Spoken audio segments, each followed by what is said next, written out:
Hello guys, today we are going to see the meaning of the word reluctant.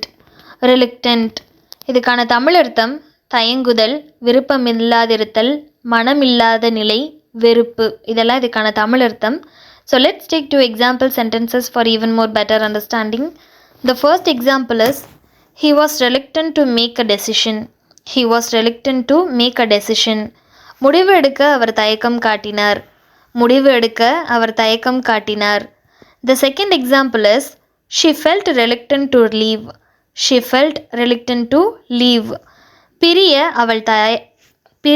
அவள் தயங்கினாள். பிரிய அவள் தயங்கினாள். So reluctant அப்படிங்கிற word ரொம்பவே புதுமையான ஒரு வேர்டு. இதுக்கான மீனிங் தயங்குதல், ஹெசிடேஷன் அப்படின்னு சொல்லுவோம் இல்லையா, இதுக்கு அந்த மாதிரி தான். reluctant அப்படின்னா தயங்குறதுன்னு அர்த்தம். ஸோ இதோட அர்த்தம் என்ன அப்படிங்கிறத பற்றி டீட்டெயிலாக இன்றைக்கி எக்ஸாம்பிள்ஸோடு பார்த்தோம். இதே மாதிரி இன்னொரு வீடியோவில் இன்னொரு இங்கிலீஷ் வேர்டுக்கான தமிழ் அர்த்தம் என்ன அப்படிங்கிறத பற்றி பார்க்கலாம். அது வரைக்கும் டேக் கேர் அண்ட் பாய்.